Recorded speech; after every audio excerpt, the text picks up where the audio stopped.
You're listening to Guiding Stars Evolutionary Astrology Radio. This is your host, Kristin Fontana. Today I'm gathered here with Ari Moshe Wolfe, and we are discussing Chiron in Leo, or Chiron in the 5th house.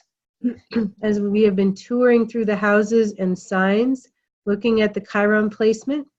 We initiated this series earlier this year in January as we were preparing for Chiron, transiting Chiron to enter the sign of Aries.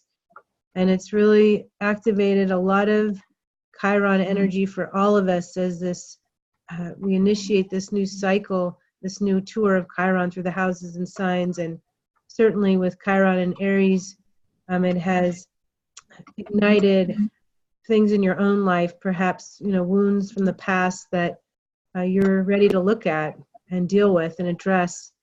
And so together we are journeying through this houses and signs because all of us have Chiron, in a certain sign and a house. So both of those placements are going to be important for you to understand more about, so you can get to the bottom of what needs to be healed for you and understand it in more depth. So I'd like to welcome Ari back to Guiding Stars. Welcome back, Ari. Thanks, Kristin. And I also just want to give a little background for those who are just jumping into this series about why we look at Chiron. I always like to start with the archetype or the energy itself, the asteroid, which is called more than an asteroid now. What is it, Chiron? Oh, I don't know. A planetoid or? I don't know. I'm not sure. I think it's been given greater status from what I remember. Yay. Everyone seems to know about Chiron, even people that don't know much about astrology. I find that fascinating. So it is a buzzword for sure out there. And so we're going to talk as much as we can about what it is that Chiron means in the birth chart and transiting Chiron. And so, Ari, if you wouldn't mind, and every time you talk about it, you talk about it in a different way. Yet it's all true what you're saying, but there's a lot of ways to define and describe any archetype. And the more we evolve, the deeper we are able to get into those layers of understanding, and levels. Well, let me start by describing Chiron today as, in the end of the day, Chiron expresses a very and highly individualistic and personal and intimate way of being human. The journey of Chiron, whether we're embracing our own vulnerability or whether we're living in a wounding state, is something that really sets us apart from the mainstream conditions of our life. And this is true for any soul at any level of consciousness. Within the Chiron signature, we have this invitation to connect with ourselves in a way that will inherently bring us face to face with some condition within us that makes us uniquely what we are.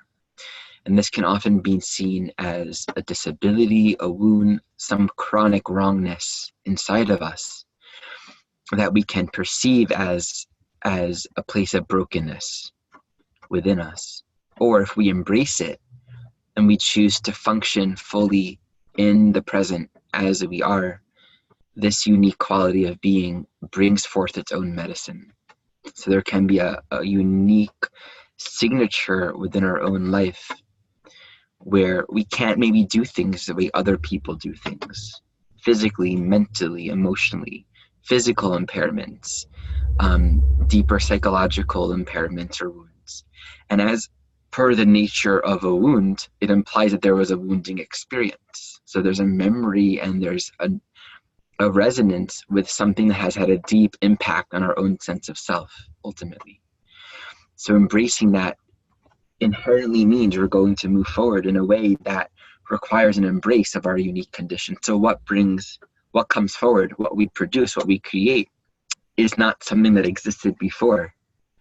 The great analogy is the one-armed archer who teaches archery is going to learn things and discover things and amass wisdom and knowledge for others that a two-armed archery teacher wouldn't necessarily have.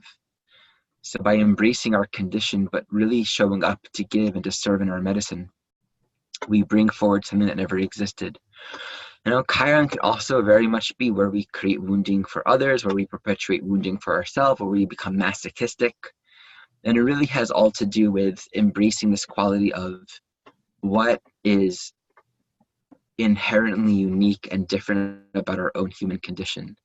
And if we're going to resist our own vulnerability and actually identify with this sense of wanting to give, wanting to support, but not actually aware of who we are and what's happening inside of us, we can easily get into situations where we're taking on tasks or ways of being present in the world that is beyond our capacity to actually handle. So we can even wound ourselves, hurt ourselves by way of taking on a way of being that we're not actually able to show up for. And yet in the same sense, with Chiron, we can show up to serve, and that service could hurt. And that's not necessarily a bad thing. We connect with our own vulnerability by way of showing up and giving and sharing our gifts with the world or with others in whatever way we're called to.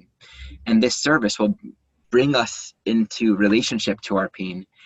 And yet that's the very place where we get to become more humble and more available and give. Very, very often that Chiron is that place where there's a woundedness and brokenness and a guilt relative to where we have been unconscious and thus hurting and wounding others. And so that sense of guilt or inadequacy or not able to is often linked to a personal healing journey where we actually show up to be in service regardless of the fact that we feel undeserving to do so. So that is today's introduction to Chiron. Thank you, Ari. That was great. So there, obviously, when we're looking at the chart from an evolutionary perspective, in EA, we look at Pluto and the nodes and the rulers of the nodes to understand and chart the journey of the soul. And there's all these other players in the chart that help to add more detail or repeating themes that tend to surface in a chart that allow you to really say, yes, this is what occurred, or, you know, this is, now we're getting warmer. This is really what needs to be tended to. And obviously Chiron, when we look at Chiron as a wound, and as you said, wounding others, it is a place where we're going to have to, where we feel vulnerable, but also where we're needing to take responsibility for the wound we may have caused in others.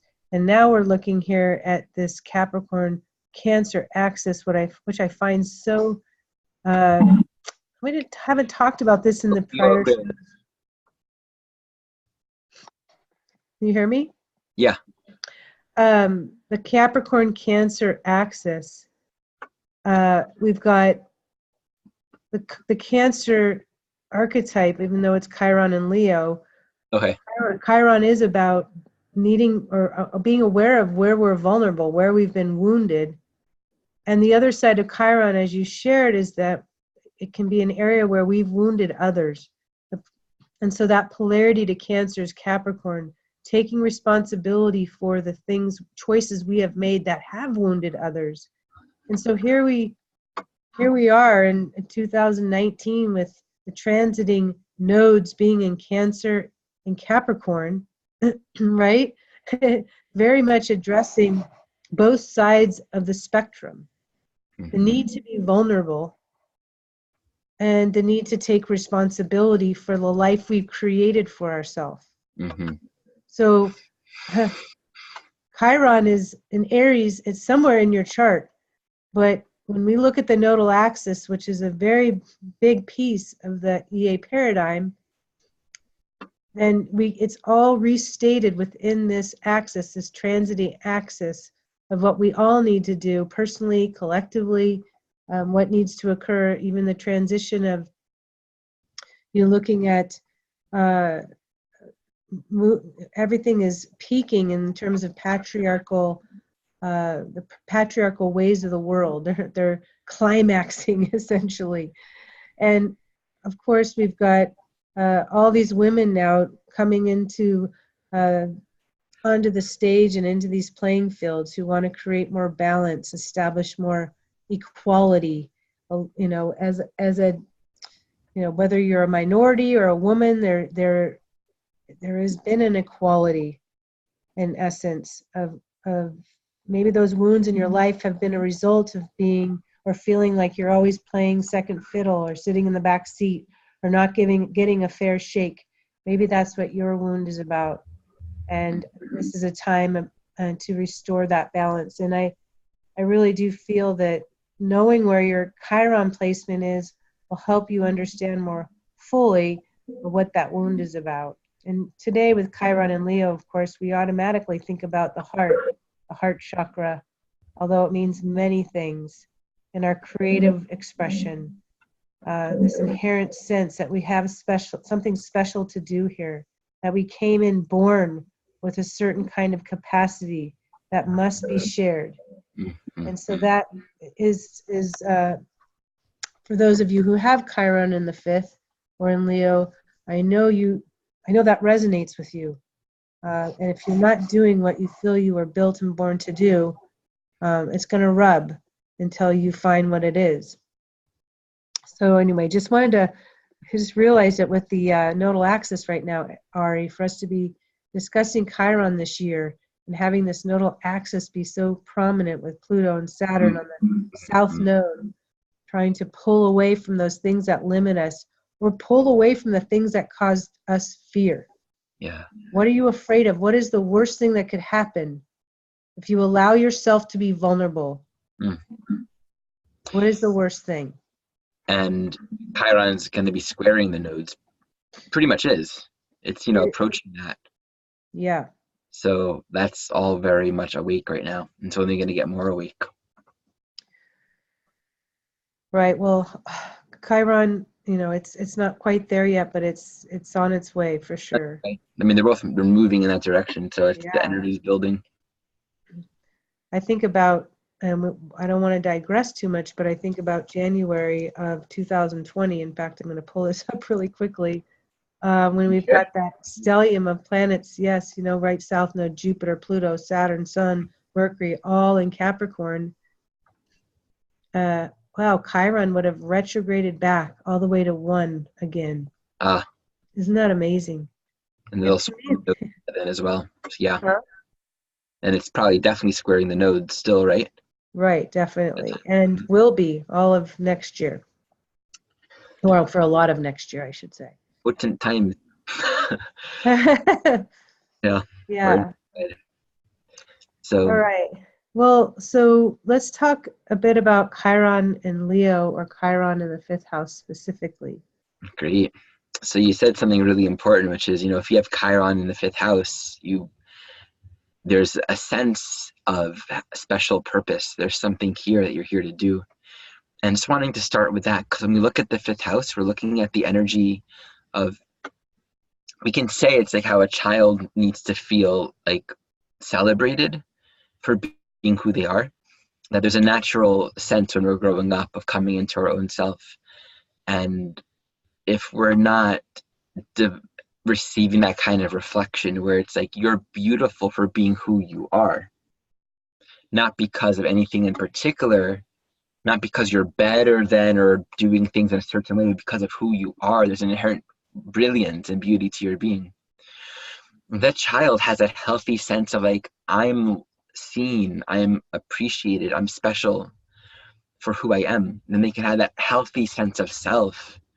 And oftentimes with Chiron in the 5th, there would be wounding experiences specifically around that. So it's like coming into this world with that Leo medicine. I have this thing to give. And then it's like, no, you're not important. There could have been really peak wounding experiences of one's heart being completely torn away, being completely shut down, being rejected in a way that was permeating, and creates a vulnerability and sense of like, it's not safe to open my heart.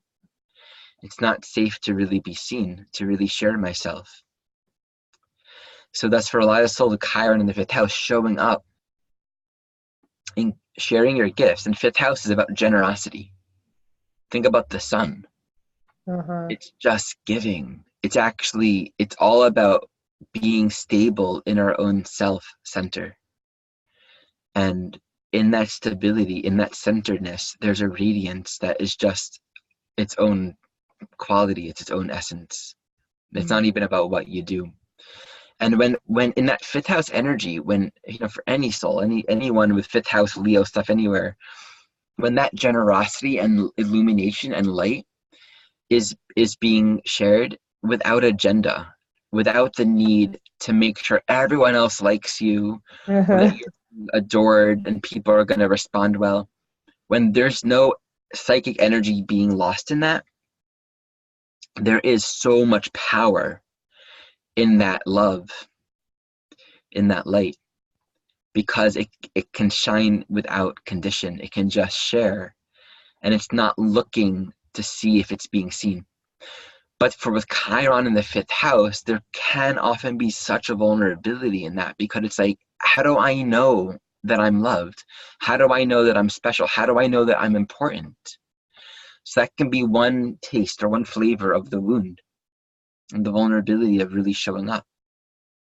And there can be these peak traumatic memories of just that. It's like, maybe in some life, having been important, having been narcissistic, and then, you know, having hurt others because of being so centered in your own self. And this can relate to your own children, not really meeting your own children's needs.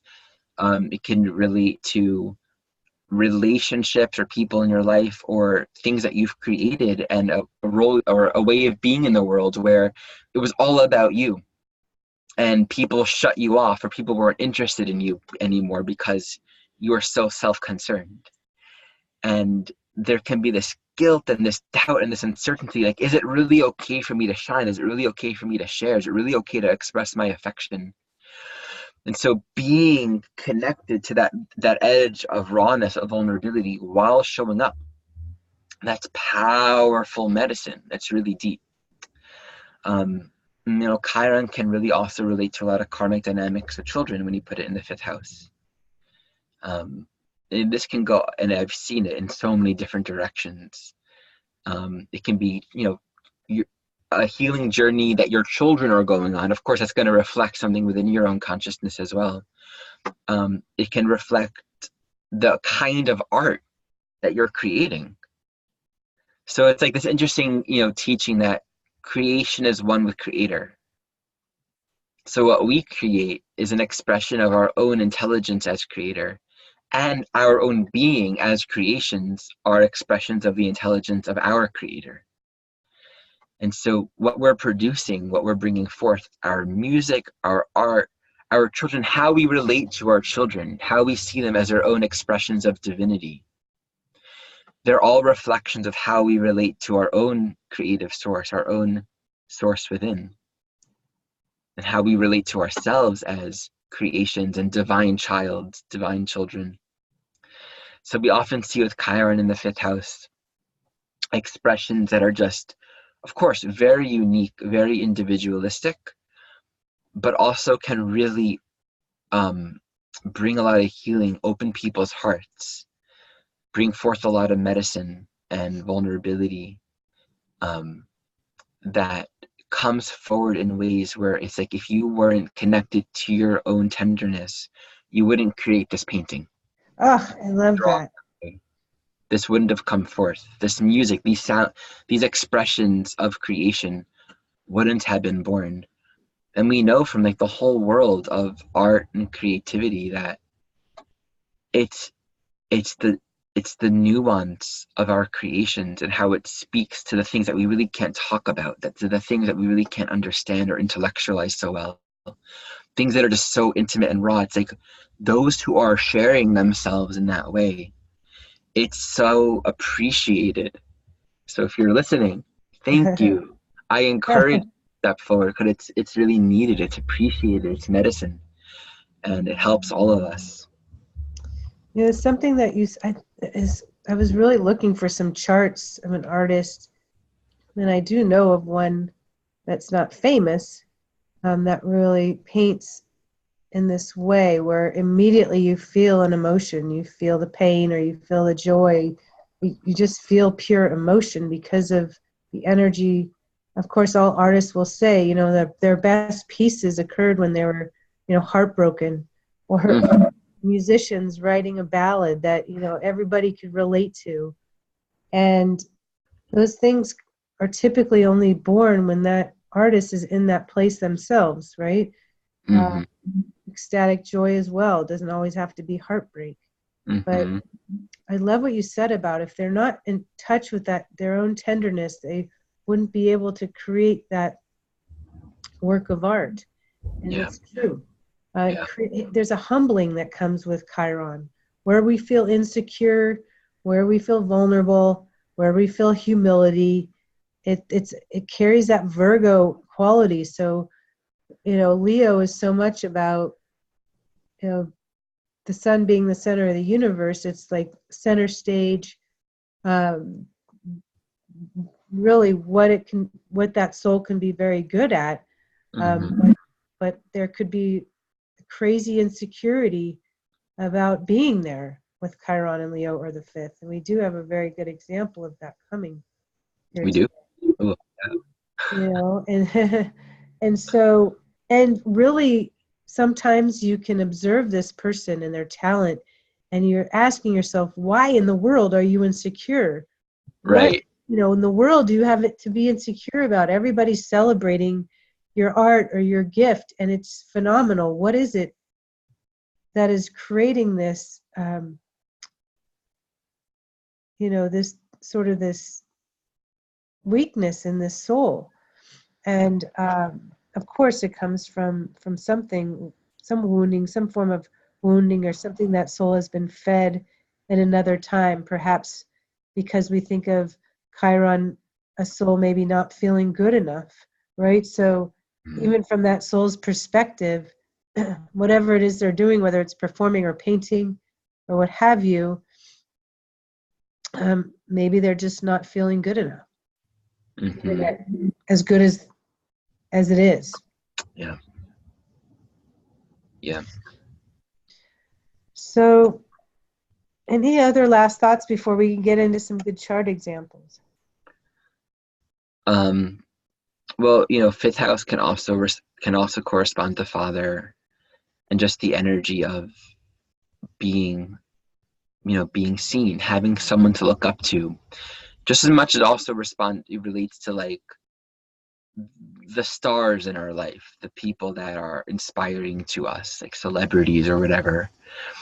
And so one of the big distortions of the fifth house Leo archetype in this day and age, and it's healing, thankfully, thanks to the Aquarian polarity of the internet and this larger acceptance of diversity and how we're all unique and important, but it's healing. But one of the main distortions are these dynamics of comparison and competition.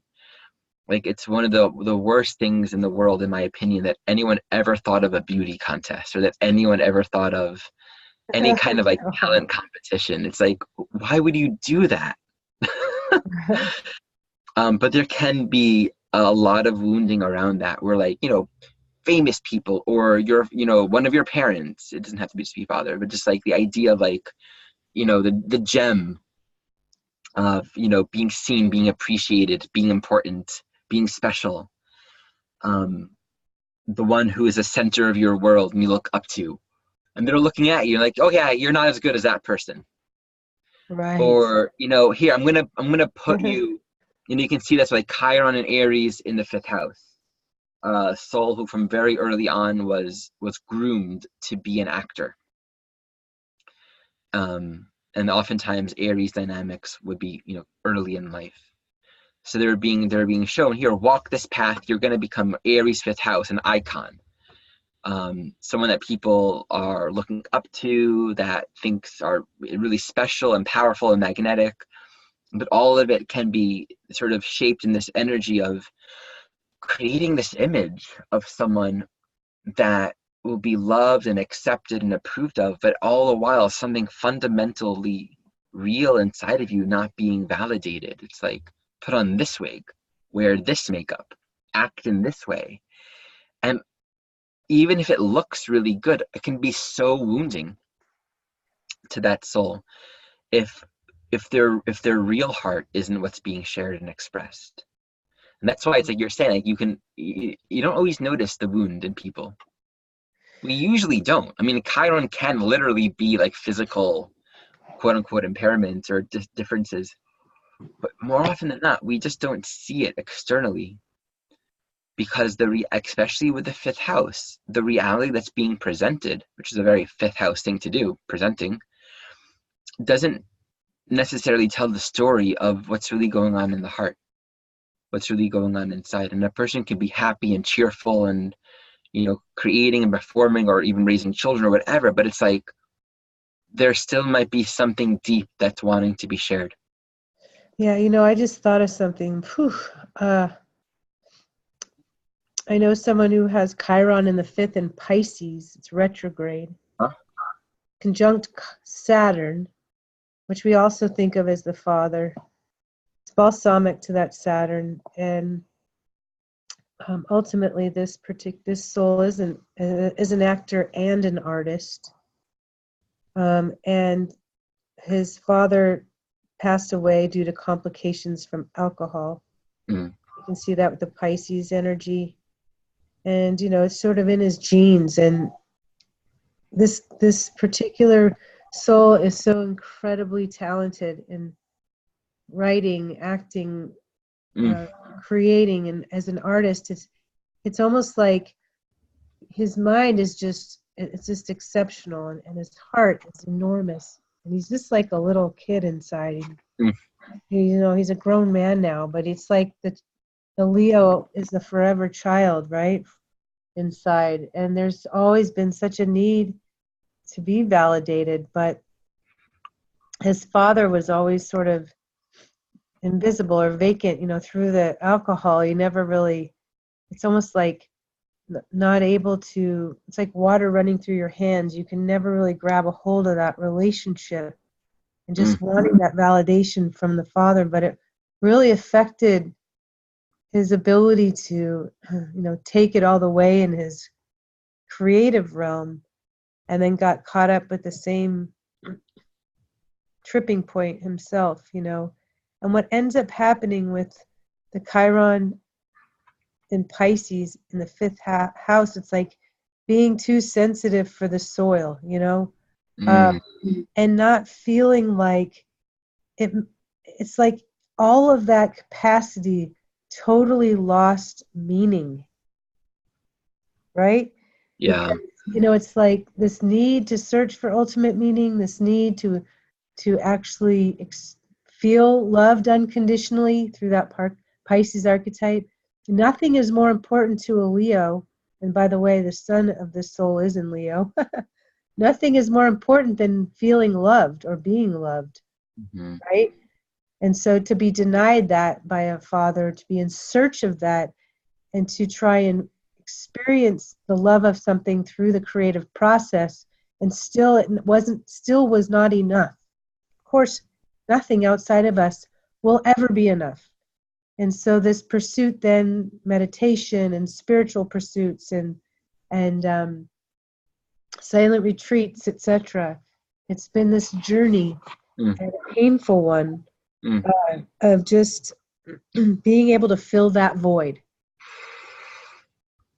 I was listening to a beautiful talk yesterday about attachment styles, and this man was talking about there's the ancient attacher, and then there's the, what's the word, like resistant attacher. That's not the right word, but resistant.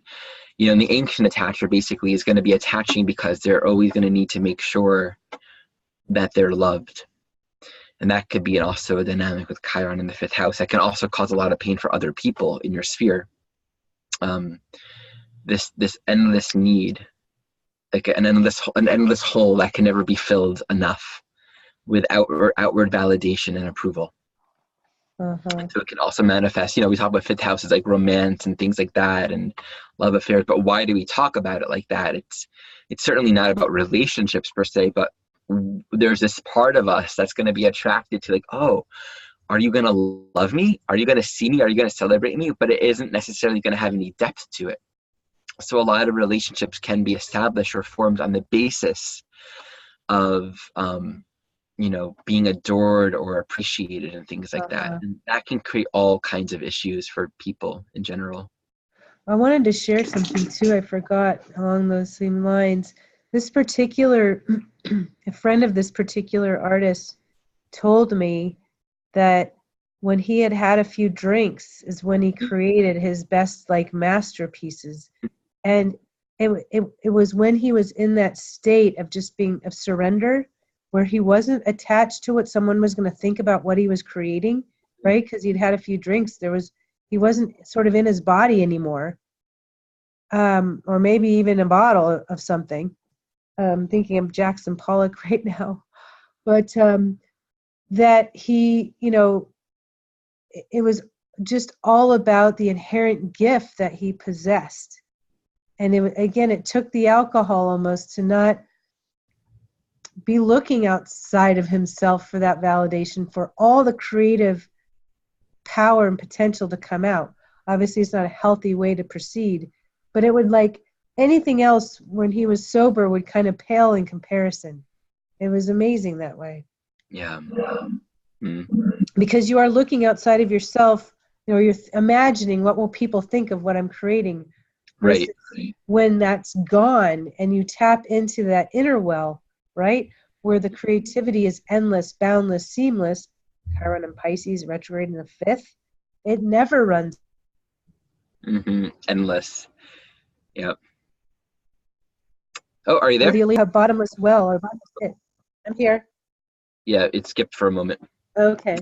The bottomless pit of the bottomless, endless well where it will never be enough. That Leo archetype can translate that way. Yep. All right, so let's take a look at Barbara Streisand. She's a cool example. Just to point out, she has Pluto in Leo in the 4th, conjunct Chiron, conjunct the moon, all in Leo in the 5th. This is a soul from like early in life had these very Leonian dreams to be famous, to get out of Brooklyn. And she was just drawn to the lives and the legacy of actors and actresses and performers and singers. It was her destiny to be pursuing that. And we have all that Gemini, Jupiter squaring the nodes. And so she was really loved for her voice and for her ability to sing a lot of songs and really carry it in a beautiful way that spoke to everyone.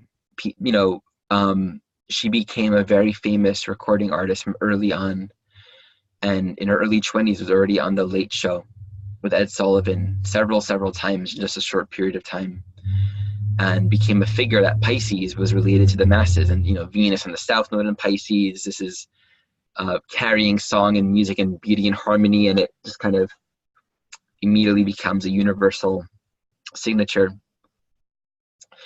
Focusing on this Chiron moon in Leo in the 5th, also recognizing it's all in a new phase of Pluto. To kind of get into like the more intimate crevices here, there would be a deep vulnerability of knowing herself at the core to be special. And I want to use the word royal, right? It's like regal, important, classy. And moon really speaks to our ego structure, how we form intimacy with ourselves, how we are able to integrate our experiences in a way that provides emotional continuity and security. And yet moon with Chiron in the 5th house is, you have to believe in yourself and trust your heart. That's saying, I have to become big. I have to actualize the sense of calling in myself, even if no one's reflecting that. And her family didn't see it. Her mother wasn't into her pursuing all that she was pursuing. She spent a lot of time sleeping at other people's houses so she can go to nightclubs and pursue her career, pursue her jobs when she was a teenager. And that took facing her own vulnerability and not being embraced, not being fully accepted and seen by her own mother. So that's just an example of the, it's all new phase energy, really strong. It's ruled by the sun in Taurus, squaring that sun in Taurus, which is basically, well, I'm just going to do what I got to do myself. It's like, Exactly. okay, take matters into my own hands. Which, and there's one from quote that I'll share. I think is interesting. Have you heard of the Streisand Effect? I don't think so. Okay, I haven't either, but I learned about it today. 2003, Streisand sued this aerial photographer for displaying a photograph of her Malibu, California home, along with 12,000 other photos of the California coastline taken to illustrate coastal erosion. So it wasn't like an intentional, photography of her home, but it was included along this image series. The picture had at that point been downloaded only 6 times, 2 of which were by Streisand's lawyers. The suit had the unintended consequence of drawing attention to the photograph, which suddenly became widely popular and was rapidly copied to multiple mirror sites outside the immediate reach of U.S. law. Her lawsuit was eventually dismissed under the anti-strategic lawsuit against public participation provisions of California law, and she was ordered to pay this person's photographer's legal fees. This person later coined the term the Streisand Effect to describe the publicity generated by Streisand's effort to suppress the publication of the photograph. So I think that's actually a really interesting characteristic, a way of looking at her moon Chiron in the 5th, also conjunct Pluto in the 4th. It's like her own home being public. Right. Like, I mean, that is kind of creepy. The whole world now knows where she lives, that kind of feeling. Like, right. I don't feel safe. I don't want everybody to know where I live. Yeah. Right. And that almost feels karmically resonant with something her soul's been carrying around exposure. Mm-hmm. Right? Because that the permeating fear, the shyness, the exposure, the embarrassment of being seen, of being revealed, and then all the vulnerability of that, how unsafe that can feel. Mm-hmm. So there might be a karmic resonance. I mean, I would suggest that there is in that event to something else that she's been carrying within her. Well, let me ask you this, because I know she had terrible stage fright and didn't like to do the live concerts, right? Mm-hmm. I'm sure that's because, when you're recording, you can do retakes of whatever song you're doing and make it as perfect as you would have time for. I find that but and I know she loved to sing and loved to do music, but there's a little bit around this like sort of reluctant being it's like a reluctant star, or at least the whole version of it. Like I think there are parts of being famous, of course, that she didn't want or like, she was reluctant about, but it's like you can't step into that ring and sort of single out things you don't want to do, right? Mm-hmm. But yeah, the stage fright thing, I mean, there's that fear of being exposed. What will they be criticizing or pointing out, or what are they going to be? What if I get up there and I forget the words? I mean, she's talked about things like that before. This Mars square Neptune in her chart. Yeah. Rules the South Node in Venus. Yeah. But it doesn't sound good, like. Totally. I would venture to say that this is actually one of the core karmic pieces for her soul journey, with Jupiter squaring the nodes with the North Node in Virgo in the 6th house not being the resolution node here. Is there could have been the sense of like, okay, I'm going to show up, but I'm going to pretend to be someone that I'm not, and there being all this nervousness and self-doubt, and maybe a karmic dynamic of not actually surrendering to do the work and show up fully the way her soul was destined to. And that Mars Neptune also is sort of, I don't want to make a mistake, right?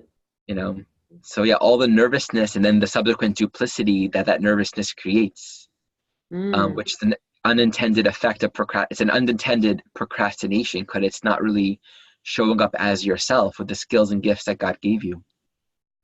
Well, gosh, I mean, she came into this life with Uranus conjunct her Saturn. It's balsamic. You know, her whole nervous system is going to be, you know, it's just, there's just this anxiety that kind of comes with the package, right? And so, and it just comes and goes in varying degrees. I would say too, though, with that Uranus and Saturn trining Neptune, which rules the South Node in Pisces, you know, once she sings and once she gets going, I'm sure she's able to channel that very well. Yeah, It's almost absolutely. like, you know, the fear of something's much greater than it actually is, or like the whole Virgo message, just put yourself in motion, just start singing, you'll find your way, some of that stress will dissolve. And I think that's what people really were drawn to with her, or are really drawn to with her, is her presence and her embodiment. And her humility. Yeah. As well. Yeah. Yeah.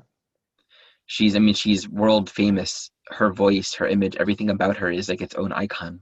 Right, exactly. Yeah. And that word icon is a Pisces Neptune word, right? This is South Node in Pisces, and Venus and Pisces there. Yeah. And Ceres there too. I mean, it's like, yeah, she's nurturing. She's become something that is a household name. Name for everyone. And sound, like you hear her voice, you know, a few notes, and you know it's her. Definitely. Yeah. Yeah. That's so Pisces to me. It's like you hear it in a few notes and it's in you already. It's like, it's just, it's not a mental thing. You feel it. It's just there, right? Yeah. So recognizable. It's like in your blood. You just know it. Yeah. You've osmosed it. That's Pisces. You totally osmosed. The sound of her voice is so unique, right? With that Uranus trining her Neptune also. Great. Let's look at Steve Jobs. Wow. He's a cool one to look at. So let me just point out a couple things. He worked for Atari at a certain point. And by the way, that started when he was presenting a product that his friend made, but the Atari company thought he was so brilliant and actually thought that Steve made it and hired him. Oh. And things like that happened a lot, where Steve was involved in things, and his understanding was so thorough, and he was also so self-oriented that that he had no qualms taking credit and even taking profit whenever he had the opportunity to. Oh gosh. The co-founder of Atari described him at some point as difficult but valuable, pointing out that Job was very often the smartest guy in the room, and he would let people know that. Oh my God, Chiron in Aquarius in the 5th. That's perfect. Yeah, totally. So yeah, Chiron Aquarius in the 5th. And also know it's, not conjunct, but it's loosely connected to a stationary Mercury in Aquarius. Oh, and I wanted to look. Is that Mercury station retrograde? Or station direct? Yeah. Let me take a look right now. It is stationing direct. Well, there we go. That makes sense. No holding back. Wait, Ari, you said something that really struck me, and I know this about him, but I'd forgotten it, that he had no problem taking credit for something that wasn't his idea because he had such a thorough understanding of it. I mean, I know a lot of what went on in his life was about that at times, but with Chiron and Aquarius is squaring, it is squaring his Neptune in Libra retrograde in the 2nd. Yep, exactly. Yeah. Wow. And, talk about others, like how he would have wounded others. Yeah, big time. And he was, he had a lot of professional and creative conflicts because of that, where that underlying sense of entitlement and narcissism and, the arrogance of Aquarius 5th house, like, I'm smarter relative to that 5th house, relative to the 2nd house, um, there is something about his own sense of deserving, where I would say simultaneously at fifth house Chiron, I have a purpose. I'm here to birth something innovative, think differently, all the stuff that he kind of, coined and put out there. He was very much about innovative thinking and not living in the box. He quoted Wayne Gretzky once in a talk where he's like, Wayne Gretzky said, when he is playing the game, he goes where the hockey puck is gonna be, not where it was. Right. And Steve was all about forward thinking, Yeah. Aquarius, new, what has not been done yet. But in that sense, there was almost that Aquarian detachment. And one of the shadows of Aquarius, especially for Chiron there, can be this objectification of human beings, objectification of life, where there's no longer any intimacy or care for people's hearts. And that, I would say, is one of the wounds here with Aquarius in the fifth house. Yeah. Treating people as almost like objective Objects. Stripped of human. And all for like the forward motion, right? The furthering of his own alien intelligent agenda that he was planted in this world to produce and create. And there's just something about it that was simultaneously really innovative and genius, but also really hurtful to a lot of souls. Uh-huh. Now, this soul's an interesting guy. He was in the spiritual stage. Yeah. He meditated. He spent a lot of time at a Zen temple. He was interested very much in Eastern teachings. So it's meaningful to note that he credits his use of LSD as one of the most important experiences in his life. So here's a soul with a very, strong mind and not really bound by the box. I honestly, though, to be honest, looking at his biography and from what I feel it's more accurate to say he was transitioning into the spiritual state than to say he was full on, because it still feels like a lot of his consciousness was centered in that individuation phase of self-importance. Yeah, I have a hard time with the spiritual state story because, even though a lot of his actions reflected where maybe that's where he's headed, because I don't understand that Aquarian element when you're not connected emotionally or understanding how your actions will affect others, how that operates in a spiritual state. It can operate if there's residue, but that soul will immediately feel a natural guilt for it, right? Because they're wanting to purify. It's like first stage spiritual is very much Virgo. It's being very much being humbled. He does have a sixth house sun in Pisces, so I think he was probably straddling. I would say so as well. He still had one foot in the third stage, individuated. In Aquarius in the 11th house, ruling that Chiron. So there's this whole dynamic around alienation from community. And is it about cooperating together, or is it about creating separation? And the moon rules at Uranus, it squares the nodes. Moon in that 7th house, big karmic lesson around listening. Learning how to be mature in relationship and find equality and balance. But of course, that moon and then Aries and Mars in the 8th house, forward moving, really active, really engaged about achieving and accomplishing and, moving forward in life. So a couple interesting things about this soul is he was adopted, and he had a really deep love and good relationship, as I read, with his adopted parents. And he didn't want to create any discomfort to his parents while they were still alive. So he didn't really tell them that he was looking for his biological parents. But when his mother died, he got permission from his adopted father to make contact with his biological mother. And they formed a really great relationship. And his biological sister became a very good, really good family of his, like good support in his life. Oh, wow, I did not know that. To think about the dynamic of it's a very, when I hear that, I'm like, oh, you're human, aren't you? What's that? Chiron in Aquarius in the 5th can be adoption with The Absolutely. ruler being Uranus in Cancer retrograde in the 11th. It's like restated 3 times right there. Absolutely, yeah. And Jupiter conjunct that Uranus in Cancer. His adopted family was from, I forgot where, but an Eastern country, like a Oh, Middle Eastern country. really? Oh, So that's it's right. far and far away. Right. God, look at that Mercury stationary direct. It's like a Yeah. recovery of a sibling, right? Yeah, right? Is that And interesting? then in the 5th house is like, someone he really cared about, probably had a heart connection with. It's like his Yeah. blood relative. And also someone that was, it's like there's that detachment of Aquarius where you're not going through the whole human biological process of growing up with someone. It's like, Right. here, your family. Okay. There's some distance there. Yeah. So I think that's all really interesting. Now, to talk about more of the creative aspects of this chart and the soul, Chiron in Aquarius in the 5th house, he didn't invent these technologies per se, but he was so crucial in forwarding the innovation of them.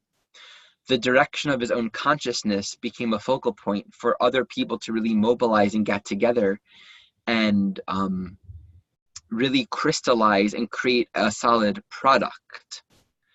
Again, we come back to the commodification of technology, something that can be used and useful. That ultimately became a very important technological tool for all of humanity. If I were to say, like, what's the feeling of woundedness at the core of his own being, it's like, I don't belong here. Right. I'm an Right. And alien. that almost speaks that underlying sense of like, I can just sort of do and take whatever I want because I don't really feel a connection Mm-hmm. to the people of this world, to this world. So it's not sociopathic, but it has qualities to that in the sense of like, I don't have the ability to really relate to this human thing. Um, so that in its own way also is what has allowed for often with Aquarius we see people that are really genius in their ability to think clearly. It's because they've detached from needing to fit into anything, and so often that is linked to trauma or just a deep internal sense of alienation. But on the flip side, it often does produce people that have the inner freedom to just think their own way. Right. And the thing that people don't talk about, because we're all 100% of us are not 100%, many of us are just entrenched by it. All these iPhones and technologies and things that are like great, they're all really innovative and helpful, and they're a part of all of our lives. The amount of environmental destruction and community devastation to those that are underprivileged is immense. Uh-huh. We all take it for granted, and it's like one of those things where it's like, okay, what we're doing right now is not gonna it's not gonna last. This is a small moment in our history of human being, because we can't treat the earth this way. We can't treat people of less privileged communities around the world the way that we are. We can't commodify the earth for these metals and these resources to the extent that we are, so that every person on the planet can buy 2 of these, one of those and an iPhone, and it's like an iPad. It's immense how much we are commodifying, and that's the Neptune in the 2nd house. Everyone has to have one. Neptune and Libra in the 2nd house. Everyone, it's like here are possessions and commodities that are like, yeah, this is the new thing. This is these are the things that you have to own, that you have to have. And he was brilliant at marketing, Uh-huh. absolutely brilliant at making these things appealing. Yeah. And that's one of the wounds and also the medicines of Aquarius when you put Chiron in there. It's the medicine of bringing forth new technologies that, of course, can unite people, bring people of diverse backgrounds together. And we often forget that all of the technologies of the world, they're not really new. They're not creating something that didn't exist before. They're all approaching an understanding of the inherent technology of source. And when consciousness is realized, we find that the intelligence and the technologies that we're really inventing are just metaphors for what's inside of us, and our ability to telepathically communicate, to access the cosmos through our own internal consciousness. So these are all just things that we're approaching as a collective, but we haven't fully realized yet. Yeah. Including myself. But that's the wounding as well. You know. That was a great one. Great example of, as I mentioned, you may know where your Chiron is, what sign it is. In this case, obviously the Chiron's in Aquarius, and you put that in a Leo house, and it changes it dramatically. Yeah. I wanted to add one more thing. Of course, that moon in Aries in the 7th, squaring the nodes, is about him learning how to listen to others. But it also seems to know, or he appeared to know what people needed in a massive way, because that moon rules Uranus in Cancer, retrograde in the 11th, which trines Saturn. So he was destined for success in a big way. And it's like electric, you know, it's like, really, it was like electric success. And his consciousness was very tuned into the group mind, the movement of the human species. Yeah. You know, so he played his role, he played his destiny. I think it's so fascinating, coming back to the wounding quality of Chiron, how a lot of souls in history that have played out their destiny, that have made significant contributions to the furtherment or evolution of human consciousness, also so often did so in ways that were also very harmful. Like, so many important innovations or developments came at the cost of a lot of war or destruction or arrogance, or, you know, in this case, you know, self-orientation. There's just something really interesting about the teaching of that, how a lot of what happens in history, a lot of what happens in our development is often at the cost of a lot of negative experiences. Right. I don't know where I'm going with that, but I guess that's just an observation. Yeah, I agree. Okay, let's move on here. Tom Hanks. I didn't get a chance to research him, but I so have to speak about this. Yeah, I love him. He's one of my favorite actors for sure. Me too. I love Tom Hanks. Me too.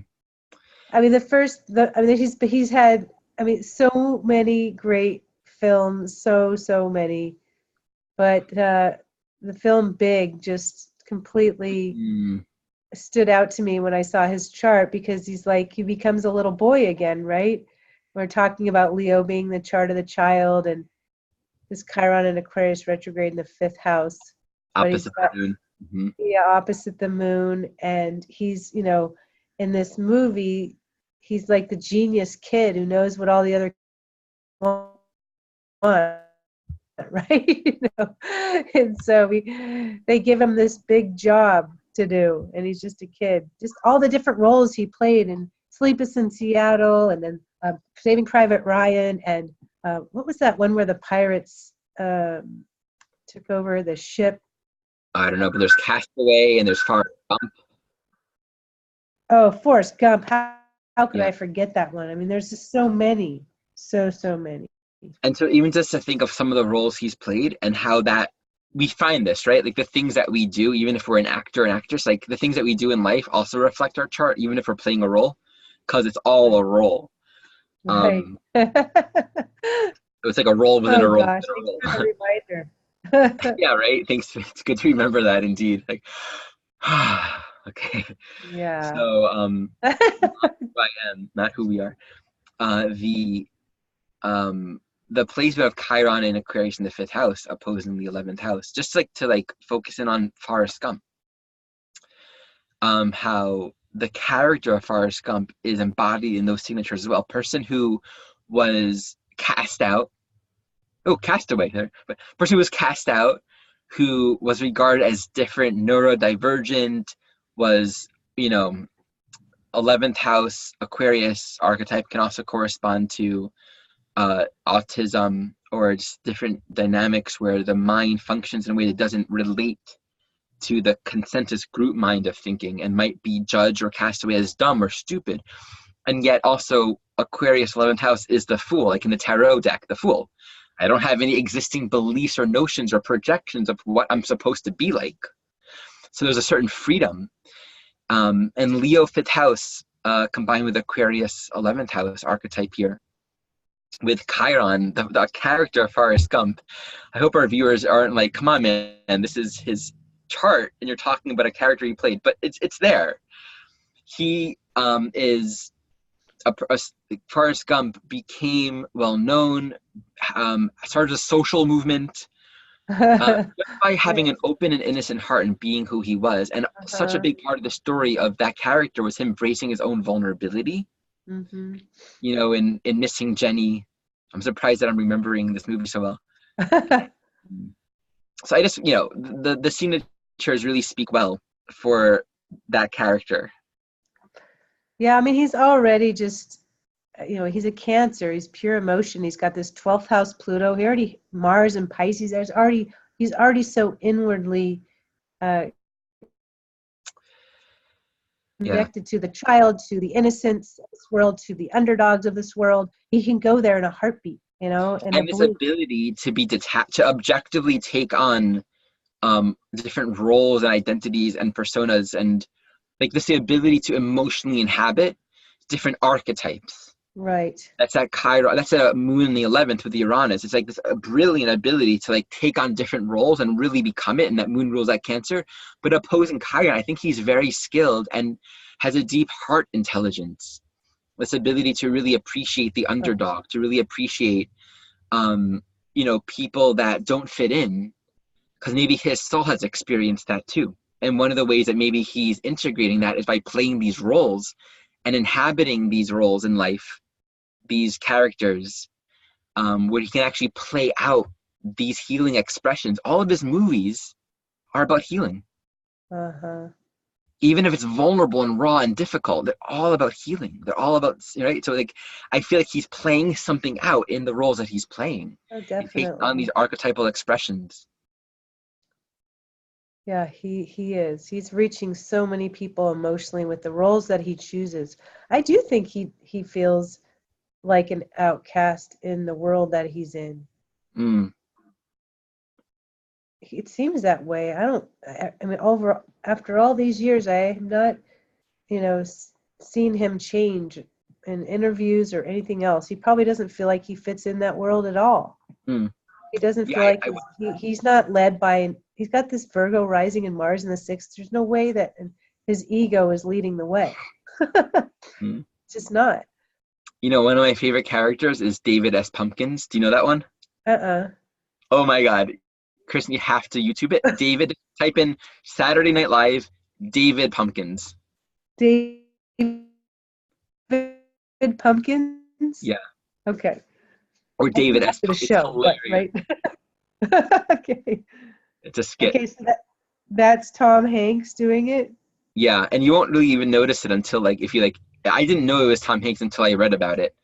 Oh my gosh, how he's funny. the character of David Pumpkins. It's so good. Oh, wow. The other movie I had recently seen, which is unlike anything that he's done, is called Captain Phillips. Okay. And he's like in charge of this U.S. cargo ship, and it gets hijacked by these pirates. They call them pirates, and I forget where exactly, but they take him hostage, and it is the most intense movie. And at the I don't want to give it away, but I'll just say at the very end of the movie, his ability to show his vulnerability, like you could not, no amount of coaching could have produced this performance. Like I literally was just completely in a puddle watching him. It was not acting, you know what I mean? He just completely slipped into his 12th house Pluto, Mars and Pisces. It was just like, you got to see that one. You got to. Okay, I will. He's just phenomenal. I mean, come on. Like, the guy's just amazing.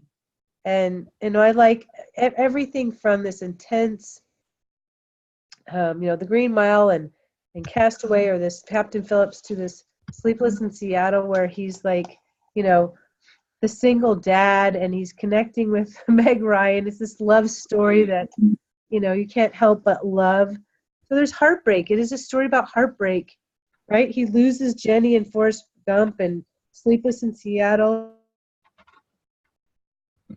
His wife dies also, and he's, you know, dating because his son wants him to date, I guess. He's tired of seeing his dad so sad. So you see the heartbreak in the chart, right?